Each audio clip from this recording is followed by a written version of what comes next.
We love mountaintops, how untethered and limitless we feel when an experience has truly opened us up to be more of who we were meant to be fully ourselves in the best possible way, and to take that next step to be and do the things we came here for. But the work is in the valleys. When I wake up and I realize my demons are all still right here with me, everything's still a mess internally and externally, it feels. It's hopeless. Who the hell do I think I am? And what the hell am I trying to do?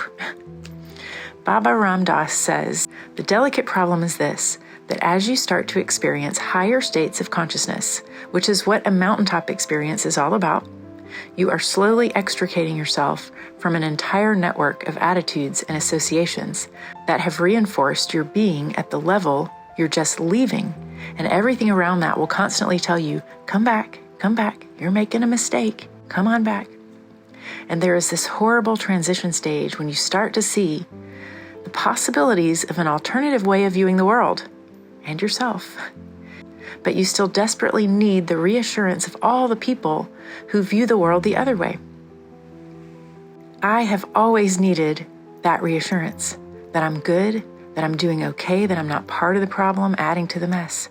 The problem is, I know I do. No matter how good I am still human. I'm still living with ego, struggling not to judge or not to hide from judgment, failing, dealing with insecurities and fears, with thoughts and feelings I can't always trust, with everything that it means to be a human. I crash land square into my humanity and I want to hide again. So what do? I get out of bed, I take care of myself best I can. I get some exercise, feed myself, sit with my friends, and be vulnerable about what's going on. I'm thinking here about Phil Stutz's life force pyramid. He says work on increasing your life force first, and that the greatest returns come by working up the pyramid from the bottom. Start with my body, taking care of it, then stay in connection, and then work on my relationship with myself and my unconscious to quiet those mean and hurtful thoughts I have about myself, that I say to myself, about the fact that I'm still just human. Here is one thing I've started doing that helps turn off that inner critic. I sing love songs to myself out loud. I usually start with Simply the Best. My favorite version is by Billie Ann. I called you when I need you, my heart's on fire.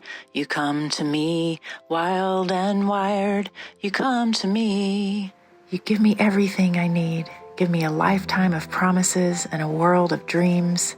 Speak the language of love like you know what it means. You're simply the best, better than all the rest, better than anyone I've ever met. I'm stuck on your heart. I hang on every word you say. Tear us apart.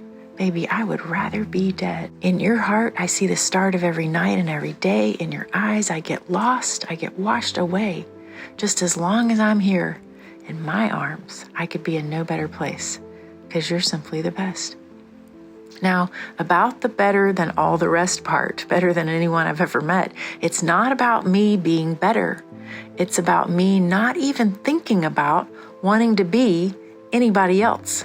It's the fact that my soul chose me. Think about it. Your soul chose you. Or put it another way, God created you, exactly you, and God created me, exactly me. We are simply the best. This is who we are right now. Can I really believe that? All of that about me? Let me ask it this way. Why is it okay to believe all that about our soulmates, those we are in love with, but not about our own selves, when in fact I am my own true soulmate? I am the only soulmate who is truly with me through thick and thin all the days of my life. Isn't it about time I start truly loving me without conditions? I'm the only one actually in the end who can give myself, like the song says, everything I need. A lifetime of promises and a world of dreams. You know, the co-writer of this song, Holly Knight, said, I think when you find something, whether it's a thing or a person, when you finally found something that's the masterpiece of whatever it is, the best, really describes that. And what I'm doing when I'm low, is simply trying to find the masterpiece of me again, to give myself permission to just do the best I can and forgive myself when I fail. same as I do for those I love.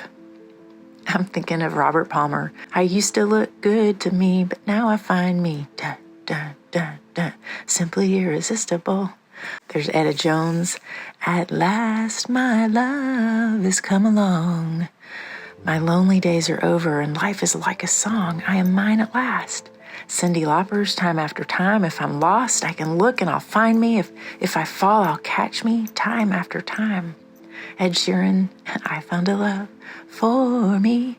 I found me, beautiful and sweet. I always knew I was the one waiting for me. It just goes on and on. James Taylor, how sweet it is to be loved by me.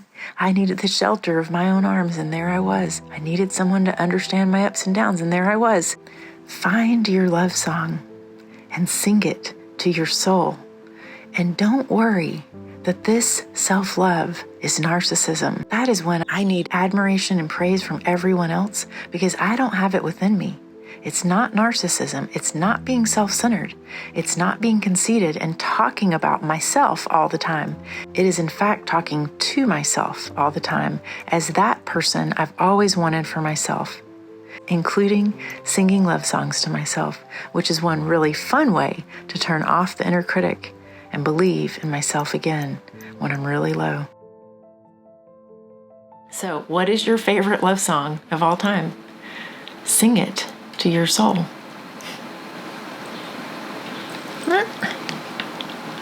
Okay. And for those of you who know me and who want to know a little bit more about what I'm planning, then watch the next video.